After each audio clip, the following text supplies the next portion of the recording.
You're about to hear something most people refuse to say out loud. I was a party favor. What does that mean? I was a party favor.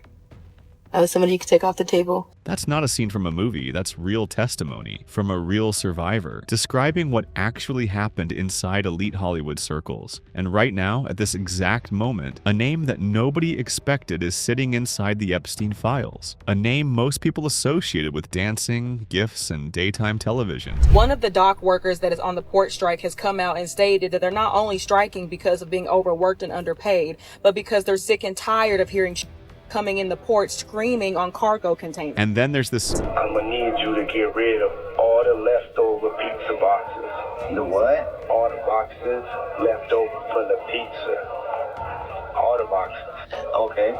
Make sure you recycle the plastic like we talked about. Now, here's what nobody is connecting right now. Ellen DeGeneres was just named in the Epstein files, and at the exact same moment, whispers are circulating that she wasn't just in these circles. She was actively working inside them as a handler. And her alleged assignment? Diddy's so-called adopted daughter, Ava Baron Combs. If that's true, this isn't about two separate scandals anymore. This is about one massive network, and Ellen might be the bridge between them. Stay with me, because by the end of this, you'll understand why the people who know the truth are still afraid to say her name. Let's rewind to January 2025. The Department of Justice drops what the whole world had been waiting for, the Epstein files. Today we are producing more than 3 million pages, including more than 2,000 videos and 180,000 images. Over 3 million pages. Emails, videos, flight logs, internal communications. The entire world thought we were finally getting the truth. Names, connections, accountability. But here's what actually happened. Most of those names, redacted, blacked out, protected. What the public did get was an index, a list of over 300 high-profile individuals referenced across the files. And sitting right there in that list, Ellen DeGeneres. Now, I need to be straight with you before we go further. The internet immediately went sideways. Wild claims started spreading. Cannibalism,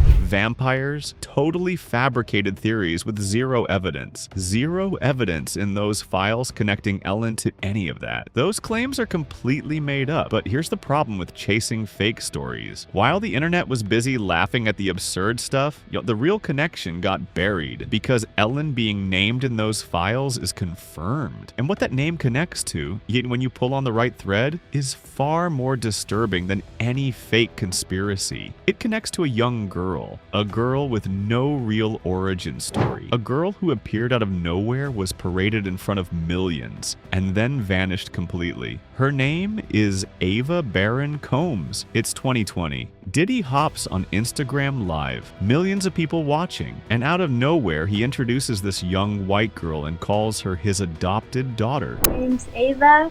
I'm a Scorpio. No. What's your last name? Oh, Ava Combs. What's your other last name? Ava Baroni. Eva Baroni Combs? Yes, it was breaking news. Diddy adopted a white child. No buildup, no explanation. Just dropped her on camera like it was the most normal thing in the world. But watch that clip again closely. She opens with her zodiac sign, like she's filling out a form. Diddy immediately cuts her off, redirects the conversation, takes control of what she says. That's not how a parent and child talk naturally. That's damage control. And then he said something that made a lot of people pause. I adopted you like Madonna adopted kids and everybody else adopted kids. Charlize Theron, everybody that's ever adopted Sandra Bullock.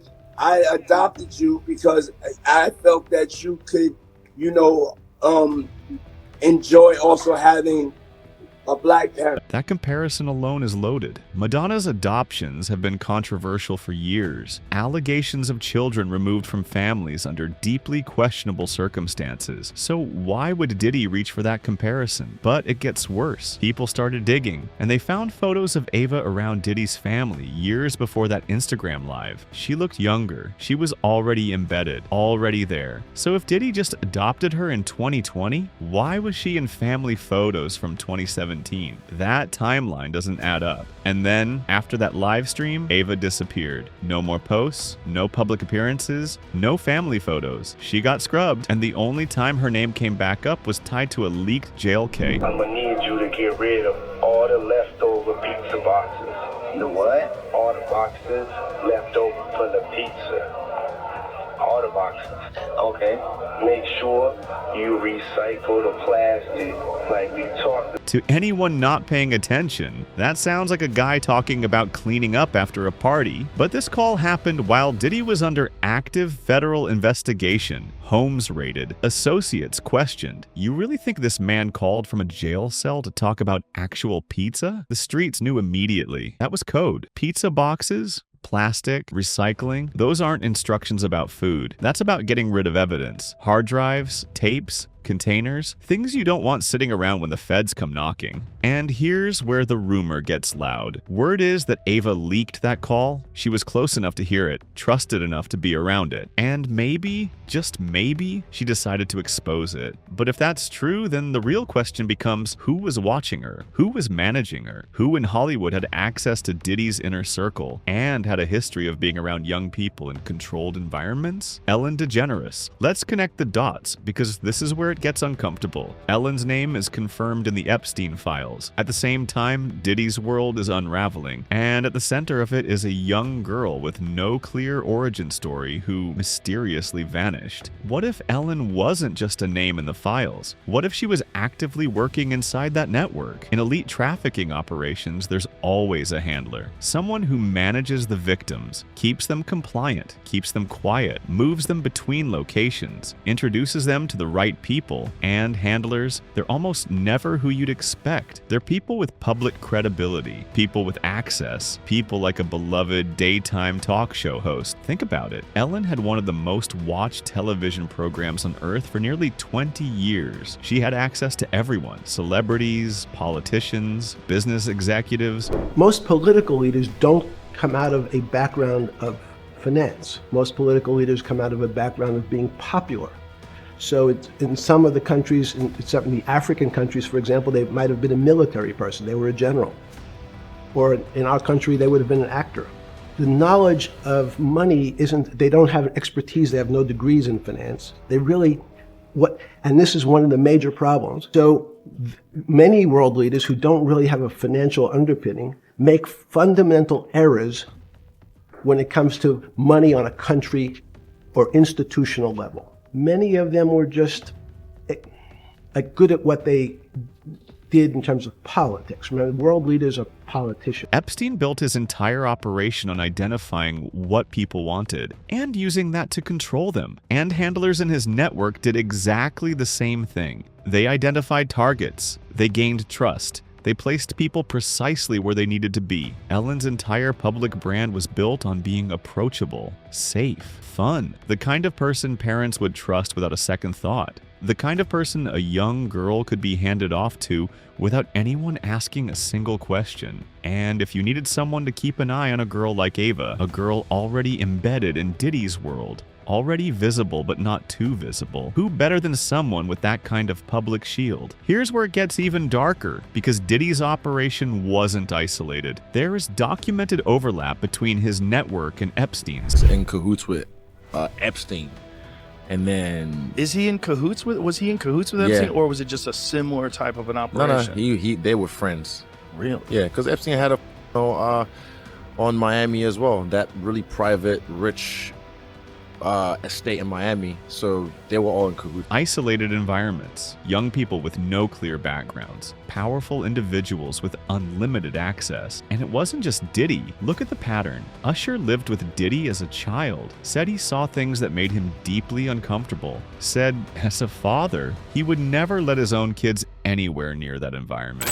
And I lived with Sean Puffy Combs for a year. That's the crazy thing. Now, that was L.A. Reid's idea, right? We're sending you over to something called Puffy Flavor Camp. There you go. To learn Flavor Camp. Yeah, Flavor that's Camp. what it was called. And you're going to go to Puff Daddy's. He's going In the 90s, do you understand what that's like? Puffy's place was like just filled with like nonstop, right? No, not really. I mean, but hey, it was curious. I got a chance to see some things. Yeah, but you were 13. What were you seeing? I went there to see the lifestyle. Right. And I saw it. And it was but I don't know if I could indulge and understand what I was even looking at. It was pretty wild. Dad, now, would you ever send your kid to puppy camp? Hell no.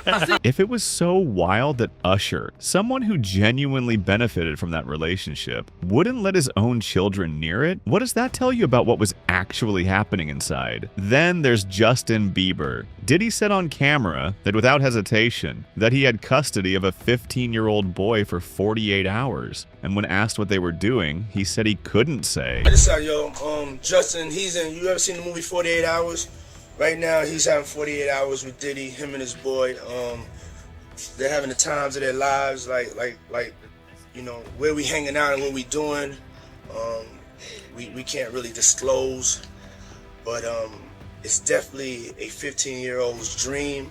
You know, I have been given custody of him, you know. What kind of mentorship requires secrecy? What kind of dream can't be named? Now bring it back to Ava. Introduced under suspicious circumstances, vanishes, a coded jail call leaks, and the one person who may have been managing her the entire time, Ellen DeGeneres, is also named in the Epstein files. A woman who, right as those files dropped, packed up and left the country. There's testimony from Allie Carter, a survivor who has been vocal for years about her experiences inside elite Hollywood circles. She described being used as a party favor, placed on tables at private events, available for powerful people to choose from. Allie didn't name Ellen directly, but she described the handlers, then specifically women, people you wouldn't suspect, people who moved victims between locations, people who kept them compliant, people who made sure they never talked. When you're that intoxicated by access, you don't ask questions, you don't look too closely, you enjoy the proximity. And that normalization, that silent complicity, is exactly how these systems survive for decades without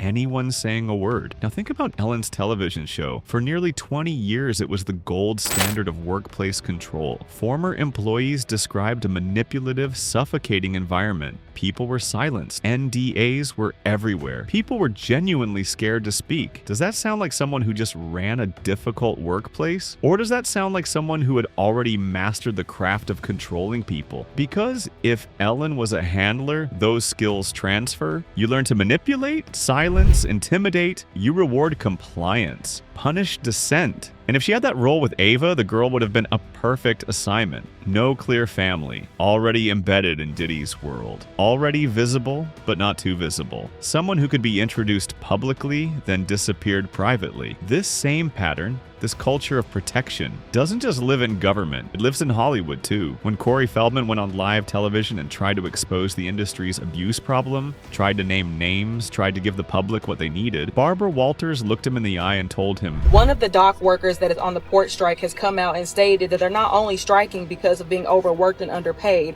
but because they're sick and tired of hearing coming in the port screaming on cargo containers. I don't think the workers in the port strike were wanting more money because of the work that they were doing. I think they wanted more hush money to keep them quiet about what they were bringing into the ports. Diddy's house is on Star Island, which is right next to the Miami port. Protect the industry, not the victims. And the Epstein files, they gave us what was legally required, not what we actually needed. In total, that means that the department produced approximately 3.5 million pages in compliance with the act. Compliance, that's the key word. They gave us what they were required to give. And the people actually named, most of them have lawyers, PR firms, and the kind of money that controls narratives. Now here's the scariest part. The dock workers. It was a party favor. I was somebody you could take off the table. So you're telling me they set I set you on a table. Like when you go to a birthday party and they have gift bags for everybody that comes that have candy and toys in them, Yep. and they set them on the table. So you're telling me at the freak off parties, they put shit on the table instead of gift bags. Let's be completely straight about something. Compliance. That's the key word. They gave us what they were required to give. And the people actually named? Most of them have lawyers, PR firms, and the kind of money that controls narratives. Now here's the scariest part. The dock workers. There is no confirmed lawsuit, no legal filing, no public document that directly names Ellen DeGeneres as Ava Baron Combs' handler. What we have is a series of documented facts and a pattern of circumstantial connections that are impossible to ignore. Ellen's name is in the Epstein files, that's confirmed. Ava's adoption story doesn't hold up under basic scrutiny. Ellen relocated to England right as those files went public. Ava vanished after being introduced on camera. A jail call leaked with coded language. Dock workers reported children screaming near Diddy's property. And survivor testimony describes a handler system that matches this profile exactly. And when you flood spaces with potentially fake claims about cannibalism and vampires, you actually make it easier for the people who have real things to hide. Because now, anyone who brings up the Epstein files may get lumped in with the conspiracy crowd. That's how disinformation works. That's exactly what's happening right now. And while the internet was busy laughing, Ellen slipped out of the country, Diddy's world is unraveling, Ava is still missing, and the Epstein files are sitting there with 90% of the names blacked out. Here's what nobody is saying loudly enough. If Ellen really was a handler, the question isn't just what did she do? The question is,